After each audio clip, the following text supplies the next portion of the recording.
my thought of the day, I guess I got to scream. My thought of the day is religion, priests, and what happens to your homeboy industries. I'm looking for Father Mark's here too, right? Okay, so a little over a year ago, I get in there early each day, and I was up in my office working, and Mark knows I get there early, so he comes and knocks on my door and says, "Hey Tom, I got this idea." I said, "Well, what's the idea?" He said, "I got a new idea for a business opportunity." Okay, what do you have? And his idea is, he thinks we're going to be leading edge, edible insects. Edible insects. Right? I said, "What are you talking about?" He said, no, this is all this research study. So the next day, he comes in and brings his National Geographic magazine and a long article on edible insects and all the protein. So from there, I realized I got to start reading my National Geographic version before Mark does. Right? and so this month, the July month, there was a nice article on Gandhi from India. You know, what India looks like 100 years later, over 100 years later, of the effect of Gandhi. And Gandhi has a quote I'm going to use. Religions are not for separating men from one another. They're meant to bind them together.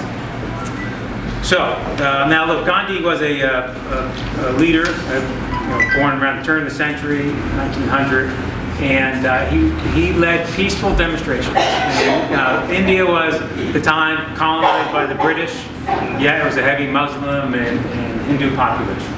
And very much oppressed people, the poor folks were very much oppressed by the British, and he led this peaceful march, 240 miles over 25 days. It was a salt rebellion, because the British were saying they couldn't dig up their own salt. And along the way, many people started joining him on this peaceful march.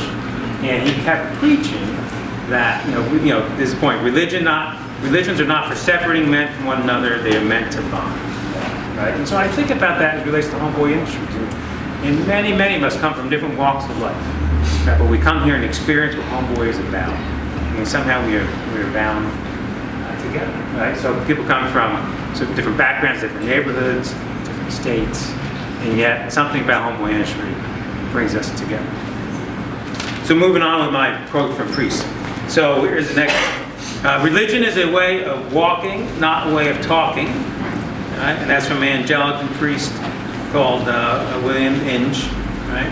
And so I read that a couple months back. I'm thinking, wow, that's if I convert that into homeboy world, that's sort of homeboy is a way of walking, not a way of talking.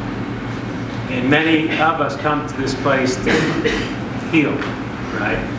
And when you walk through that door, you're really starting to do the work as opposed to talking about it.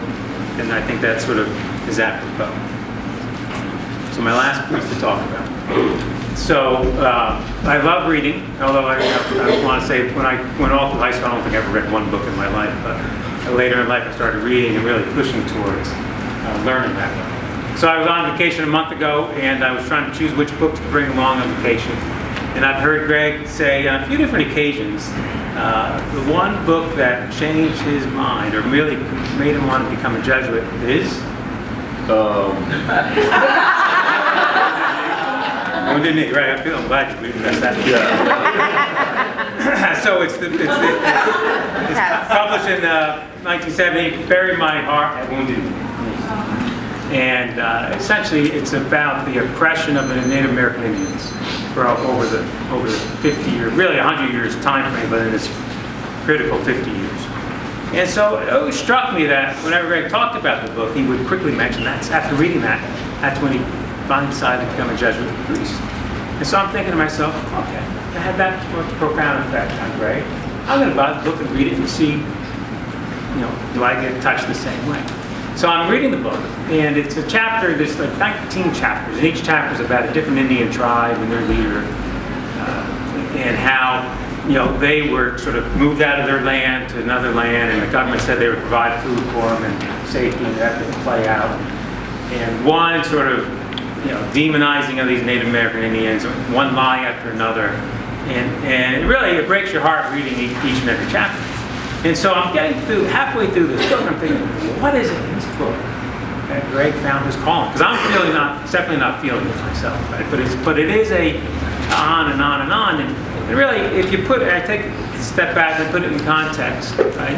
In 1970, it's really the time when this book came out. It really was the first time in our American history that it was pretty much talked about how abusive we were to the Native Americans, and how the government has lied multiple times to Native Americans, how they've been marginalized and forgotten. And so it was, if you were living at a time, the first time hearing this, it was sort of it's a seminal moment. That, oh my gosh, this whole group of people have been demonized.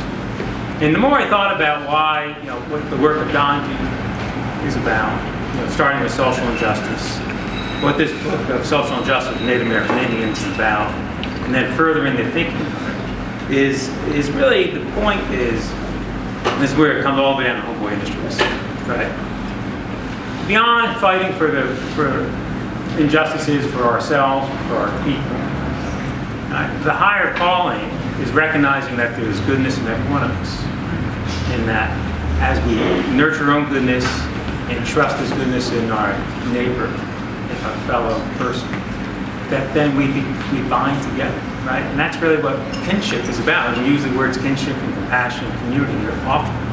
And it really is recognizing that it's goodness in everybody. So the higher calling is, and every day practicing the religion of Homeboy, is working on our own spirituality, knowing there's goodness in our fellow neighbor, our fellow participant, and that's the higher calling that we all try to achieve.